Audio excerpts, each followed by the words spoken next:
za kusafisha figo, ikiwa ni pamoja na kusogeza huduma hizi kwa kuongeza vituo vya dialysis katika hospitali 15 za rufaa za mikoa na hospitali zote za kanda nchini. Vile serikali itaongeza wadau na taasisi zinazoingiza vitendanishi, vifaa tiba na dawa zinazozitumikazo badala ya kuacha mtu mmoja au taasisi kutawala soko bila kuruhusu ushindani. Pia kuhamasisha viwanda na ubunifu ndani ya nchi. Aidha, serikali imesambaza kwenye hospitali za rufaa za mikoa nchini mashine zaidi ya 100 pamoja na vitendanishi vyake. Mheshimiwa Naibu Spika, nitoe rai kwa wananchi mara utekelezaji wa bima ya afya kwa wote utakapoanza waweze kujiunga, kwani ndiyo njia pekee ya kuweza kuwasaidia kuepuka na gharama za matibabu. Mheshimiwa Naibu Spika, naomba kuwasilisha. Mheshimiwa Regina. Asante Mheshimiwa Naibu Spika. Kwanza nishukuru sana serikali kwa kutuletea huduma hii katika ngazi ya mkoa, na tayari mkoa wa Manyara tumeshapokea vifaa. Lakini pamoja na vifaa hivyo kufika ngazi ya mkoa, kulingana na jiografia ya mkoa wetu, bado baadhi ya wilaya watakuwa katika umbali mrefu. Je, ni lini sasa serikali itakwenda kusogeza huduma hizi katika ngazi za wilaya?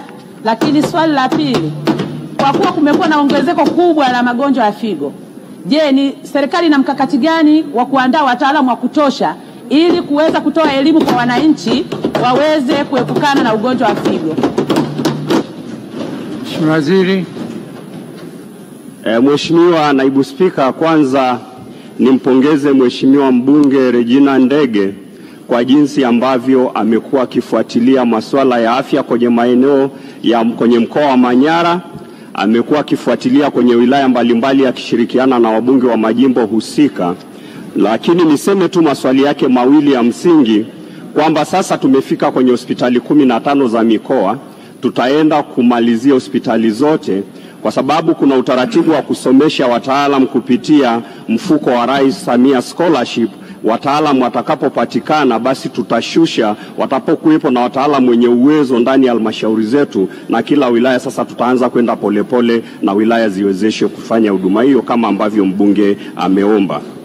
Lakini swali lake la pili, swala la kutoa elimu, mimi nipokee, na kwa kweli kuna wataalamu. Sisi tutakachoongeza kwamba hata kwenye kliniki kila mahali ambayo elimu inatolewa kuhusu magonjwa mengine, tutahakikisha hatusahau kutoa elimu kuhusu matatizo ya figo. Mheshimiwa Sichwale. Hayupo. Mheshimiwa, tunaendelea. Wizara ya Habari na Utamaduni, Mheshimiwa Taufik kwa niaba ya Mheshimiwa Amina. Je, serikali imejipangaje kuhakikisha ongezeko la vyombo vya habari mtandaoni haliathiri maadili na utamaduni wa taifa letu? Swali hili linatolewa majibu na Naibu Waziri Hamisi Mwinjuma kutoka Wizara ya Habari, Utamaduni, Sanaa na Michezo. Spika, serikali kupitia